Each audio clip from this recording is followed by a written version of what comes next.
Tonight, the start of strong wind, rain, and snow across Northern California.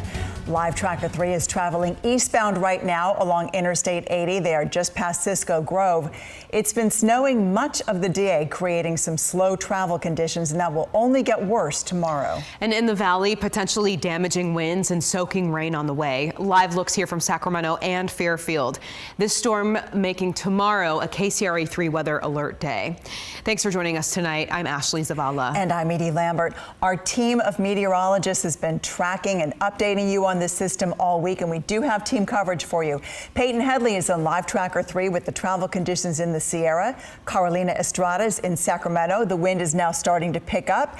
And we begin our coverage with our meteorologist, Heather Waldman. So, Heather, let's start with how strong the wind is right now. Yeah, well, just within the past hour, the airport in Stockton picked up a wind gust of 40 miles per hour. So far, that's the strongest we've seen. But gusts from Yuba City to Fairfield, 25 to 35 miles per hour. That's right where we expected them to be at this point, but the wind is only going to continue to pick up overnight and into early tomorrow morning. That coming ahead of this, a line of very heavy rain right now stretching from Shasta County down into the San Francisco Bay Area. Here's a closer view of northern Lake County. Lakeport has picked up a good amount of rain so far today, and really that's just within the past few hours. Also seeing soaking rain into the North Bay, raining steadily now into San Francisco. All of this moving eastward as we go through the next several hours. I think in Sacramento we'll start to see and hear that heavy rain on the rooftops between about midnight and 1 a.m. So a couple hours yet to go, but in between these bands of heavy rain tonight and tomorrow morning will come those strong winds. And as that moisture works its way up the west slope of the Sierra,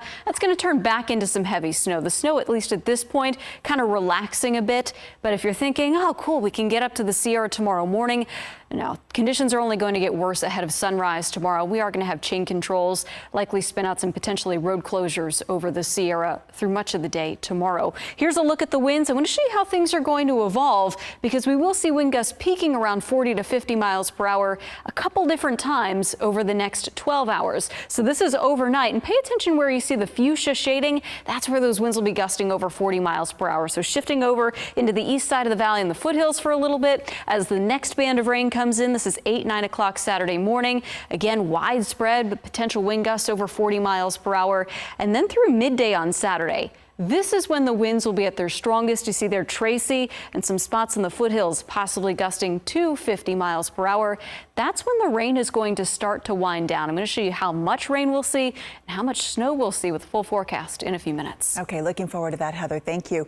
Now, as people in the valley waited for that heavier rain and the strong wind, some were out getting ready, including making sure the Christmas ornaments don't get blown away.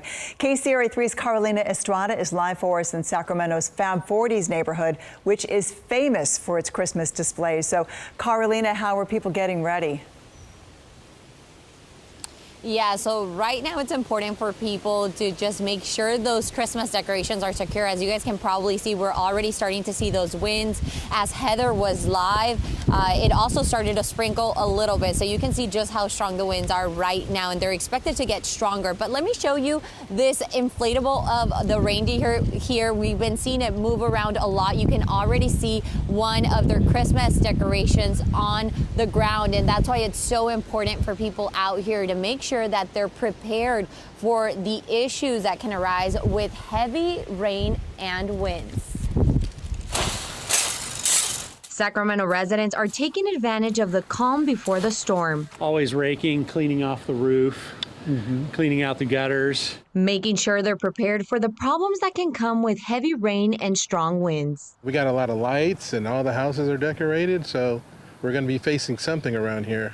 Either that or fences blown down, things like that. Over the years, Richard King has learned to secure his Christmas decorations and lawn furniture to avoid issues. We've had to deal with this, and it gets really windy, and just ride it out, see when it's over. With strong winds also comes the risk of damage caused by falling trees. It's quite tenuous because there's limbs that could come down and hit your car. Another important task is raking out the leaves so they don't clog drains and cause flooding. We all kind of get out and walk to the corners and rake out the leaves this time of year. Either way, they're working to prepare for whatever the weather brings. When it comes, it'll happen, and we'll just have to deal with it.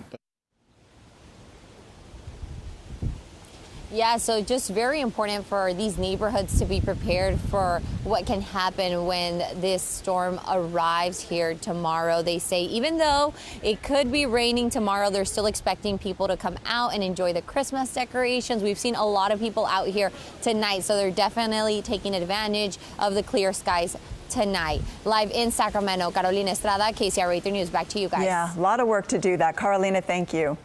Now, the other big story tonight is ongoing snow in the Sierra causing dangerous driving conditions. Here's a live look from a Caltrans camera from Interstate 80 at Truckee.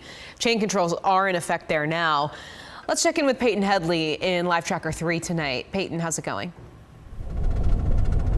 Well, we are just past Cisco Grove. We're coming up on Kingville right now. The snow has been kind of off and on since about 7:30 this evening. It has recently stopped, and that has given Caltrans crews a chance to kind of catch up on the roads. So the conditions are looking pretty decent right now. Cars seem to be driving very smoothly. We haven't seen any incidents on this stretch of highway from Cisco Grove headed eastbound. But one of the biggest issues that have been affecting drivers tonight has been long waits to get where they're going. Heading up eastbound I-80 toward chain controls, we sat in slow-moving stop and go traffic for about an hour and a half earlier this afternoon. A few drivers we spoke to this evening said they sat in that traffic for even longer. They say it was especially frustrating because there wasn't really any clear reason why it was backed up so far other than chain controls at Cisco Grove. But you have to imagine there are likely a lot of people on the road with weekend travelers and the holidays in a few days. We asked a few drivers their best advice to people driving up I-80 tonight and into this weekend.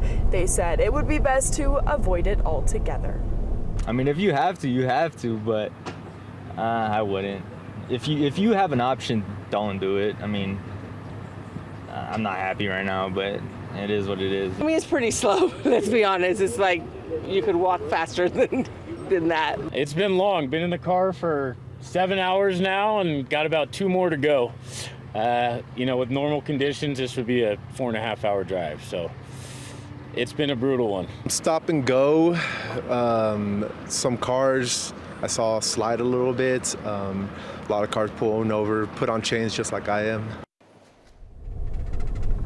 And we mentioned those Caltrans crews making sure they are keeping the road clear. You can see one of those up ahead of us here. It looks like they are working on the shoulder, which is now coming over a bridge here. It looks like they're pushing into the lanes well. So they are making sure the roads are cleared for drivers that are heading up towards I-80 tonight. But of course, again, as we mentioned, the conditions are only going to get worse throughout the night into the morning. It is best to just avoid this trek altogether. Back to you guys. Peyton, thank you. We'll check in with you again in the next half hour. Let's take a look at Highway 50 at Myers now. You can see all that snow there. Right now, chain controls are in effect from Twin Bridges to Myers. Okay, let's get back to the strong wind and the heavy rain on the way for the valley. This is a live look right now at Sacramento. And as we saw from Carolina Estrada's live shot in the fabulous 40s just a couple minutes ago, the wind is starting to pick up. Now, some events around Sacramento are now canceled because of the weather. The Midtown Farmers Market will be closed tomorrow. It's usually held year-round with more than 200 vendors and farmers setting up shop on 20th Street from J to K Streets. They expect they'll be back next Saturday. And Sacramento's 41st annual Santa Parade has been canceled for tomorrow because of the wet and windy weather. This is video from last year's parade. Organizers said their first priority is the safety of the parade participants, spectators, and employees. And they say they're not able to reschedule it because of difficulties with permits, street closures, and insurance. Well, despite the stormy weather, Imaginarium says they plan to open their holiday light display tomorrow. They say they expect conditions will improve in time for their evening show, but as always, we'll monitor the latest conditions for safety. For tomorrow, we are planning to open. The timing of the weather should allow us to make sure that everything's in place. If there's any small details we need to fix or repair, we have a really fast team. They are magnificent and they're amazing how quickly they get everything done. They say anchor all of their displays to the ground and cement bolts that help keep everything in place during weather like this. We're tracking the system as it moves in and impacts where you live. You can stay up to date on your KCRA 3 app or the KCRA 3 website to see the latest impacts, road conditions, and the radar.